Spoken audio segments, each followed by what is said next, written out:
wa rahmatullah. Bonjour tout le monde. Bonjour, chers élèves, chers professeurs, chers collègues. On va maintenant voir la deuxième vidéo sur les produits scalaires dans l'espace. Et ça, c'est la séance 2. Mais on va commencer par les paroles d'Euclide. Ce qui est affirmé sans preuve peut être nié sans preuve. Donc, on voit le statut accordé au raisonnement, ou bien à l'épreuve, ou bien à la démonstration, ou bien à ce qu'on appelle l'hijaj, généralement. Maintenant, on va voir les différentes activités figurées dans la table de matière.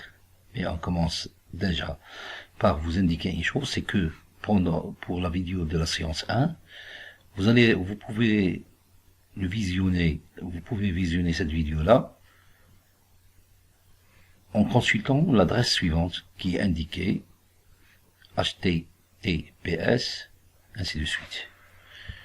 Bon, je commence par définir qu'est-ce que ça veut dire repère et base dans l'espace. Mais je vais commencer par une activité. Si on prend un cube ABCDEFGH avec le côté mesurant 1, AB, on va calculer les produits scalaires suivants, AB.AD, AB scalaire AE et AD scalaire AE. Et AD à scalaire AE. Et deuxième question, calculer les distances suivantes, AD à AE. Bon, voilà notre cube. Comment on va calculer les produits scalaires? Comment on va calculer ces produits scalaires? On va voir. D'après la séance précédente, par exemple, si je veux calculer ABAD,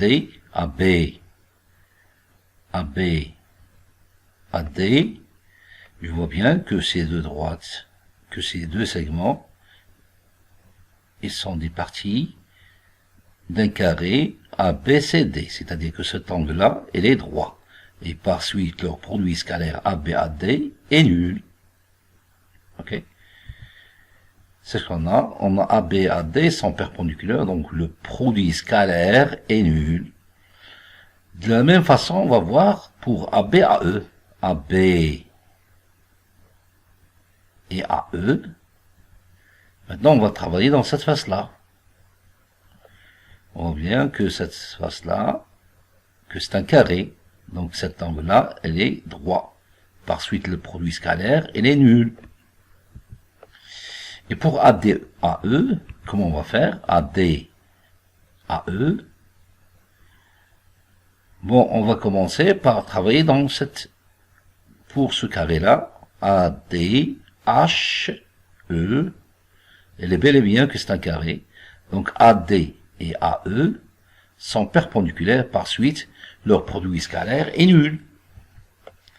Maintenant, on va calculer les distances. On a ABCD est un carré, par suite AD égale à AB égale à 1. De même, ADHE, c'est un carré, c'est-à-dire AE égale à AB égale à 1. Donc, de là, qu'est-ce que je peux dire? Je vais définir une chose, c'est la suivante. Définition. On considère des trois vecteurs IJK dans l'espace. On dit que ce triplet de vecteurs est une base orthogonale si et seulement si I point I scalaire K égale à 0, I scalaire G égale à 0, et J scalaire K égale à 0. Ça, c'est une base orthogonale. Je souligne une base orthogonale. Par exemple, ça, si je prends, ça c'est le vecteur I, ça c'est le vecteur J, et ça c'est le vecteur K. On voit bien que ces droites, ils sont perpendiculaires, donc le produit scalaire de I et K est nul, de même pour ces droites-là. Donc le produit scalaire de J et K est nul, et de même pour ces droites-là. Ils sont perpendiculaires, c'est-à-dire que I scalaire J égale à 0. Mais regardez la distance, ou bien la norme du vecteur K, est différente de la norme du vecteur I, de même est tout à fait différent de la norme de J. Maintenant, comment on va définir une base orthonormée? On va se baser sur ce qui s'est passé tout à l'heure. Bon, on nous dit que le triplet de vecteur IJK est une base orthonormée si seulement si on a ces trois produits scalaires nuls, ou bien juste il faut dire que le triplet il est orthogonal, mais en plus de ça, on va ajouter que la norme de U égale à 1, la norme de J égale à 1, et la norme de K égale à 1. Dans ce cas-là, avec ces conditions, ces 6 conditions, on dit que le triplet IJK est une base orthonormée. Bon, on va voir pour après le rôle important que joue une base orthonormée pour définir l'expression analytique des produits scalaires. Maintenant, on va passer à une autre notion, c'est la notion de repère. On considère les vecteurs IJK dans l'espace et O un point de l'espace. On dit que le quadruplet OIJK est un repère orthonormé, si seulement si, de la même façon, c'est-à-dire que le triplet IJK est une base orthonormée. Voilà.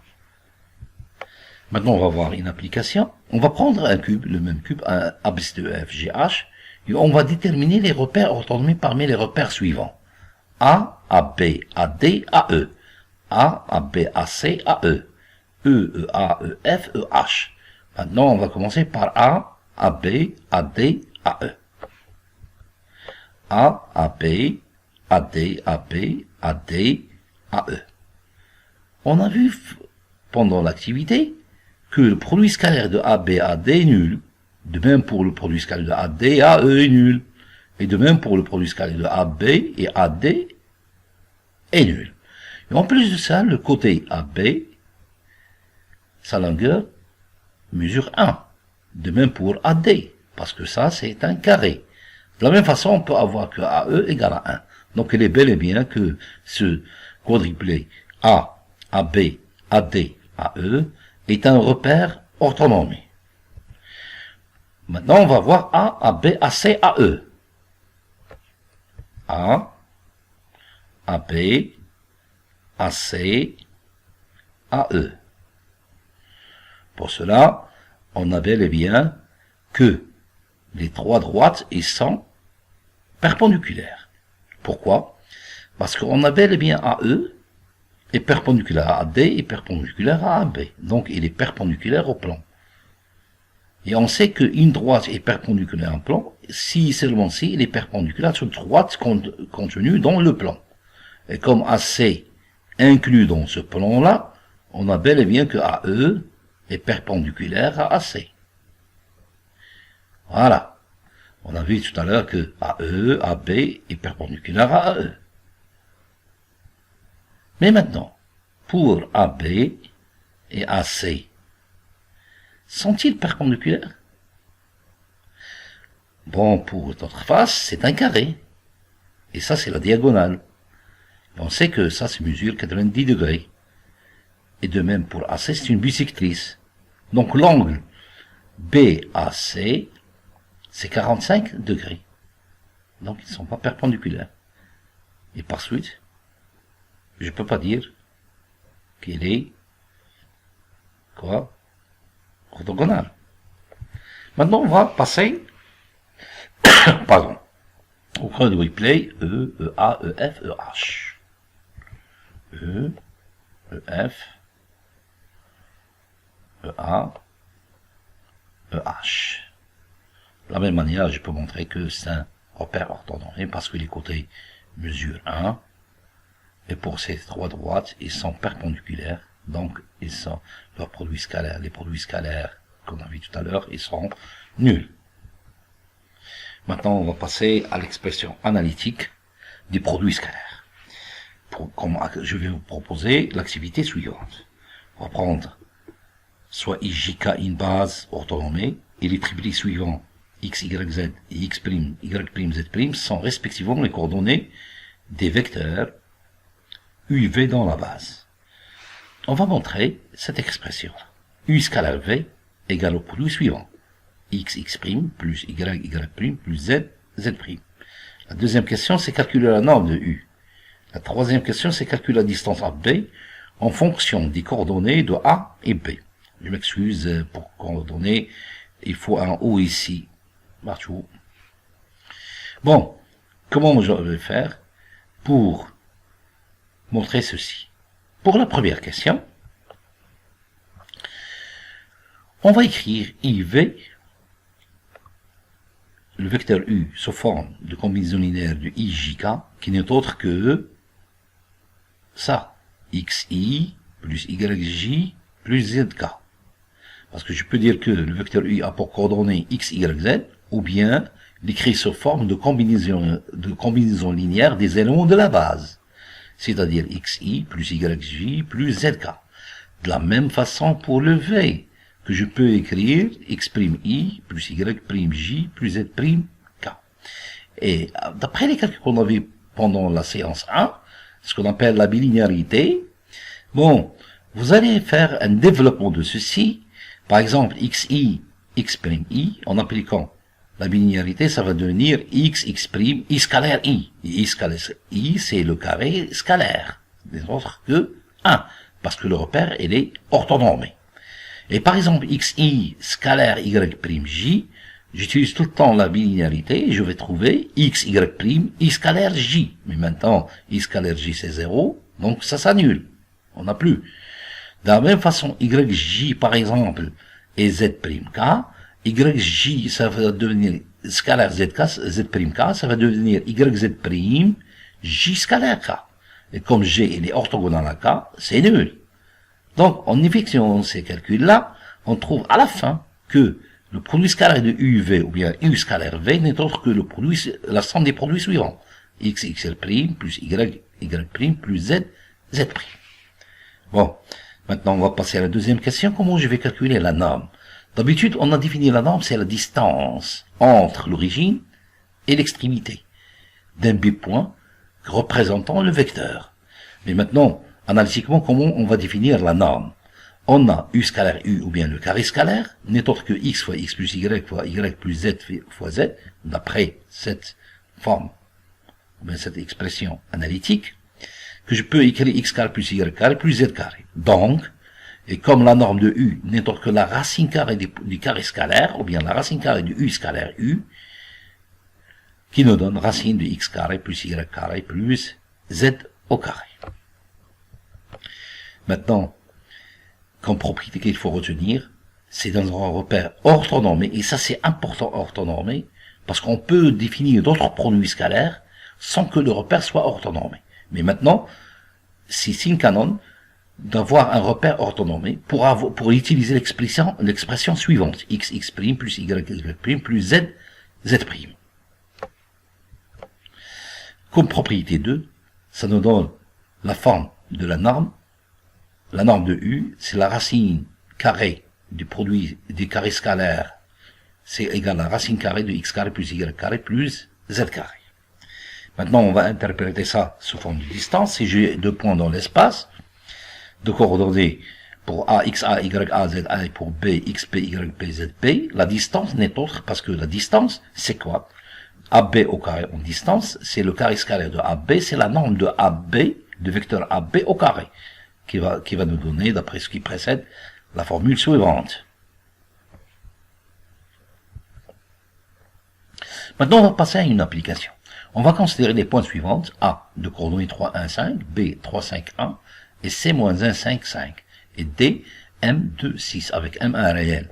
Et on va calculer le produit scalaire suivant, AB, scalaire AC. Puis on va en déduire le cosinus de l'angle BAC. Deuxième question, quelle est la nature du triangle ABC? La troisième question, montrer que le triangle ABD est rectangle en A. Comme réponse. Bon, comment je vais calculer le produit scalaire ABAC? Maintenant, comme j'ai les coordonnées, je peux utiliser l'expression analytique des produits scalaires. Mais avant, il faut calculer, il faut chercher les coordonnées du vecteur AB. Je vous rappelle, je vais vous faire un rappel. Le coordonnée du vecteur AB, c'est XB moins XA, YB moins YA et ZB moins ZA. Donc de là, en appliquant ça, on trouve que le vecteur AB a pour coordonnées 3 moins 3, ça nous donne 0. 5 moins 1, ça nous donne 4. Et 1 moins 5, ça nous donne moins 4. Et de même pour le vecteur AC. Moins 1, moins 3, c'est moins 4. 5 moins 1, c'est 4. Et 5 moins 5, c'est 0. En appliquant l'expression analytique du produit scalaire, on trouve que 0 fois moins 4, plus 4 fois 4, plus moins 4 fois 0, qui nous donne 16. Maintenant, comment on va déduire le cosinus de l'angle BAC? Bon, d'abord, on va calculer AB et AC, et vous savez pourquoi? Parce que le cosinus de BAC n'est autre que le rapport entre le produit scalaire et les distances de AB et AC. Mais c'est pour cette raison qu'on va calculer ces distances-là. AB, c'est racine de 0 au carré plus 4 au carré plus, entre parenthèses, moins 4 au carré, c'est qui nous donne racine de 32. De même pour AC, en utilisant les coordonnées de AC, on va trouver racine de 32. Maintenant, or, cos BAC, comme j'ai dit tout à l'heure, le cosinus, il est formulé ainsi, et après, et une fois qu'on va remplacer, on va trouver 1,5. Pourquoi? Parce que racine de 32, et ABAC c'est 16. Donc ça nous donne 16 sur 32, c'est 1,5. On a cos, et pour la deuxième question, on a cos de BAC, c'est 1,5. Donc BAC égale à pi sur 3. Pourquoi? Pour cos BAC, si je consulte le cercle trigonométrique, j'aurai deux points à cocher, l'un au premier cadran et l'autre au deuxième cadran. Mais comme les triangles, les angles d'un triangle, la mesure des angles d'un triangle ne dépasse pas pi, donc ils sont tout le temps compris entre 0 et pi, donc la seule valeur qui va nous arranger, c'est pi sur 3. Et comme AB égale AC, alors le triangle, il est équilatéral. Ça, c'est clair et net. Parce qu'une fois qu'on a ABAC, on peut dire qu'il est isocèle, donc les angles à la base, ils sont isométriques. Et comme l'angle A égale à pi sur 3, on va trouver que les trois angles mesurent pi sur 3. C'est-à-dire que le triangle, il est équilatéral. Maintenant, on va calculer le produit scalaire de AB à D. De la même façon, en calculant les coordonnées, en remplaçant, on va trouver que c'est à 0. C'est-à-dire que le triangle ABD est rectangle en A. Bon, maintenant, on va voir une nouvelle notion. C'est quoi? C'est le vecteur normal d'un plan. Mais avant ça, je vais vous proposer l'activité suivante. On a un cube ABCDEFGH, calculer le produit scalaire AB à E et AD à E. On déduit que la droite AE et elle est orthogonale au plan ABD. Bon, pour les calculs de produits scalaires, on a déjà fait ça dans les activités passées. Donc, on a AB scalaire AE égale à 0 et AD scalaire AE égale à 0. Donc, pour la deuxième question, on a AE, il est orthogonal à ABAD. ABAD sont deux droites séquentes que se trouvent dans le plan ABD. D'après la définition de la perpendicularitité des droites par rapport à un plan, on peut dire que AE, il est orthogonal au plan cité, c'est-à-dire ABD. À ce moment-là, on va dire que le vecteur AE est un vecteur normal au plan ABD. Bon, maintenant, comment on va définir le vecteur normal? On dit que n est un vecteur normal au plan si seulement si il est orthogonal aux deux vecteurs directeurs de ce plan. Parce qu'un plan, il peut être défini soit avec deux droites séquentes, soit avec deux droites qui sont parallèles, soit avec trois points non alignés, soit avec un point et deux vecteurs. Qui dit 3 points, c'est-à-dire non alignés, c'est-à-dire un point et deux vecteurs. Bon, quand est-ce que je vais dire que n est un vecteur normal au plan si seulement si il est orthogonal aux deux vecteurs directeurs de ce plan. Bon, je vais illustrer ça par ce graphe en 3D. Ça, c'est notre repère. Et ça, c'est le plan formé par les deux axes. Et ça, c'est un plan qu'on a choisi au hasard. Et ça, en rouge, c'est le vecteur normal qui est orthogonal aux deux vecteurs directeurs de ce plan-là. C'est comme ça. Voilà. Maintenant, on dit que n est un vecteur normal au plan qui est déterminé par O et par les deux vecteurs et directeurs UV, si seulement si on a n scalaire U égale à 0 et n scalaire V égale à 0. Et ça, c'est important. Ça, c'est un outil important pour montrer que n est un vecteur normal. Bon, comme exemple, on a AB scalaire AE égale à 0, AD scalaire AE, donc AE est un vecteur normal au plan ABC. Car AB et AD sont des vecteurs directeurs. Voilà. AE, C'est un vecteur directeur de AB et AD. Et comme application, je vais vous laisser le soin de consulter le cube et de me donner encore des vecteurs non. Maintenant, on va passer à notre activité. On va prendre deux points A et B de l'espace N1 de vecteurs non nuls. Et on va montrer que les droites DAN1 et D qui passe par A et de vecteur directeur N1 et la droite qui passe par B de vecteur directeur N2 sont orthogonales à un même plan, si seulement si les vecteurs N1 et N2 sont collinéaires. Bon, deux vecteurs non nuls, ils sont normaux à un même plan, si seulement si ils sont collinéaires. Maintenant, on va voir une autre activité, soit P et P' de plans passant respectivement par les points A et B, et de vecteurs normaux respectifs N1 et N2, on va proposer de montrer que l'équivalence suivante, P et P' perpendiculaires, si et seulement si N1 et N2 sont orthogonaux. On suppose que P et P' sont perpendiculaires, soit delta une droite contenue dans P est perpendiculaire à P', que représente le vecteur N2 pour la droite delta. On déduit que N1 et N2 sont orthogonaux, ça c'est pour l'implication directe. Pour l'implication réciproque, on suppose que N1 et N2 sont orthogonaux, montrer que la droite passant par A et de vecteur directeur N2 est dirigée par N2 et contenue dans le plan P, justifie que D qui passe par A et de vecteur directeur N2 est perpendiculaire à P. Quelle est là alors la position relative de P et P', bien sûr, ils sont perpendiculaires. Bon, pour ces activités, j'ai laissé ça pour vous, pour travailler. Je me suis contenté de rappeler un petit peu les propriétés pour les deux activités, les deux dernières activités. Je vous laisse le soin de bien rédiger ça sur une feuille. Mais je vous conseille de se rappeler un petit peu les propriétés que vous avez vues dans la géométrie dans l'espace, soit au 5e année, au tronc commun, soit en première année. Et ça, c'est important. Par exemple, quand est-ce qu'on a une droite est perpendiculaire à un plan, s'il est perpendiculaire à deux droites 50. Par exemple, quand est-ce que je dis deux plans qui sont perpendiculaires, s'il se trouve une droite, si l'un des plans contient une droite qui est perpendiculaire au plan. Ça, c'est très important pour vous. Je vous laisse le soin de faire un petit rappel et de lier l'ancien avec le nouveau. Bon, mais je vais résumer ça. Deux droites sont orthogonales si seulement si leurs vecteurs directeurs respectifs sont orthogonaux. Deux plans sont perpendiculaires si et seulement si leurs vecteurs normaux respectifs sont orthogonaux. Ça sont des outils de travail, c'est important. Ce sont des outils importants. Bon, je vous propose deux activités, des exercices. Et merci de votre attention et à la prochaine.